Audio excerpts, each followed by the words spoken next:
though? It's your boy, Mr. Biggs. Back with a point of view. It's been a minute. My last joint was probably like in August. Since then, I done turned 40. God is with a nigga. I'm blessed to be here, happy to be here. Let's get to it though. Our point of view, my point of view is New York, the state of New York. And how everybody is still talking about gentrification when we actually have already been gentrified. Now I'm explaining to you what I mean. If you go to your local avenues, wherever you from, you starting to see stores with different designs on the outside, right? Like things that you would normally see in your downtown areas. You're starting to see it everywhere, all over your neighborhoods, right? And when you start to see that, right, just look around you. The colors in your community are changing, right? Where, let's say you were from an all Spanish neighborhood at one point, it is no longer all Spanish, right? It's probably not Spanish at all anymore. Or black neighborhood, it's probably not black at all anymore, right? And it's all by design, right? And I'm not blaming those people who are moving to those neighborhoods. I'm blaming the design. The design is to get you out of your neighborhood. That's the design, right? And so when gentrification is here, and you start to see certain types of things in your neighborhood popping up, new things that wasn't there, nice things, it raises up the property value. Property value goes up, rent gonna go up. Makes it harder for you to live where you've been living, right? Especially in these boroughs that they're trying to build up, right? So, just me doing my own mathematics in life and observation and stuff like that. So I've been to Staten Island. Staten Island's pretty nice, a lot of houses. That's where a lot of like doctors and lawyers and officers, they go there to retire. Right, so it's really nice in Staten Island. It's probably the safest borough out of the 5. And then you got Brooklyn. Brooklyn right there. Brooklyn's being rebuilt. It's gentrified. You don't care what nobody jacking, you'll be out your neighborhood soon because the rent is gonna be too high for you. You'll be out your neighborhood soon. Queens, same thing. Definitely Manhattan, right? I was out in Manhattan. Manhattan rent retarded, man. Let's just say that. They say it on the news, the average New York City rent is $4,800 for a 1-bedroom. That's the average. No average person can pay that. Right, now let's get to it. I'm on the highway pretty much every day. Right, and you see these mega structures when you go from Manhattan to the Bronx. They're mega structures. I mean mega, thousands of apartments. That's for you, right? This is for you who live in those boroughs that are being gentrified or have been gentrified, right?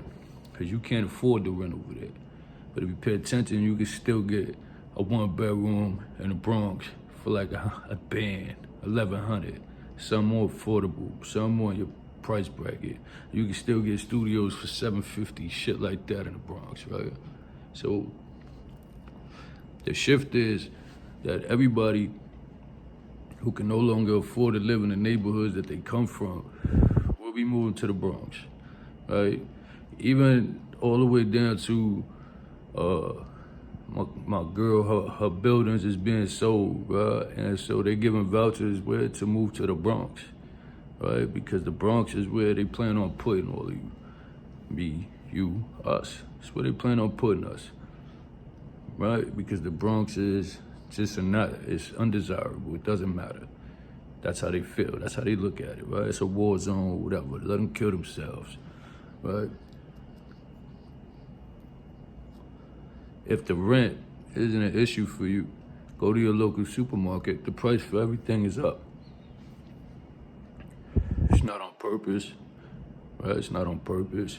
No, yeah, it is on purpose. The price for everything is up, right? It's because if the rent don't get you, the food costs will. You're gonna have to move out of your borough. It's still kind of cheap. You can still get a lot of deals in the Bronx in the supermarkets. They still got Western beefs. They still got all of that. Right? You don't see that too much anywhere else. You don't see those type of supermarkets anywhere else. Right? You could go down here in Manhattan to, I believe, like 96th Street, and you could find a Morton Williams supermarket, right? 96th Street, which is like, it's considered the Upper East Side.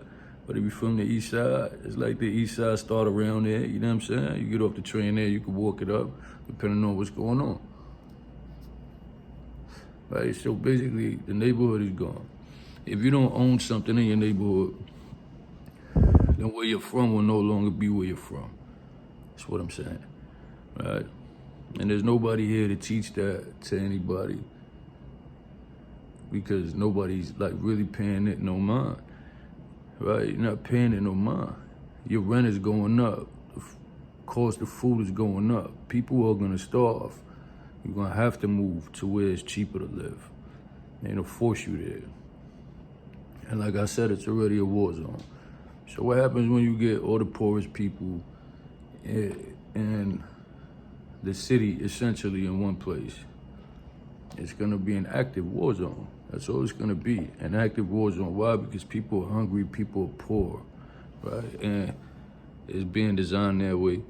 And you have to wake up, get your credit together, own something in your neighborhood or own something anywhere, but just get the hell out of New York, right? Because clearly here, they don't want people here. They want New York to be what New York is supposed to be. When you hear New York from other countries, it's like, oh my God, New York, right? And if you look around New York is nothing like that, and they're trying to fix that. And the way they're gonna fix that is they're gonna put your ass in the Bronx. They're gonna let your kids kill each other. They're gonna let you kill each other. People on drugs are not gonna receive any kind of help, nothing. There's not gonna be any kind of help for you, right? Because there's barely any kind of help for them already. They're doing what they want in the Bronx, and it's just gonna be that kind of a cycle. That's pretty much all it is. If you can't live in Manhattan, why are you in Manhattan? Right? That's pretty much what it's gonna be.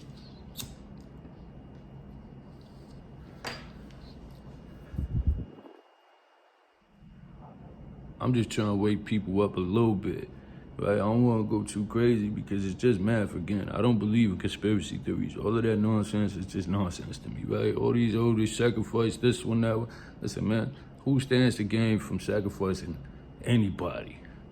Nobody's life is worth $500 million. None of that nonsense. I cut all of that shit out. I don't believe in none of that shit. All of that shit gets y'all all like, yeah, man, yeah. But to me, it's just dumb. Math is math, man. Mathematics is mathematics, right? If it's too expensive to live in Brooklyn, Staten Island, Queens, and Manhattan, but the Bronx is cheap to live, and guess where you're gonna be? You're gonna be there, and they're gonna help you. They're gonna give you a voucher. They're gonna give you all the food stamps in the world. They're gonna give you everything you want. And you're gonna go over there, and your chance of living goes down. Yo, with that being said, that's my point of view on the state of New York and how it's going. All right? My proactiveness in this, right? I just registered my LLC. It's something like I'm proud of, right? Like I'm real proud of that. Cause if you know me and you know my struggles of where I've been in life, to make it here is retarded. But I love it, I'm embracing it. When everything finally take off, you know I'm gonna throw the promo on here. I want everybody to pull up, show your boy some love. Like we gonna do a grand opening, we gonna do all that, right? That being said, God bless you all, right? God bless you all. God bless me. We here still. Easy.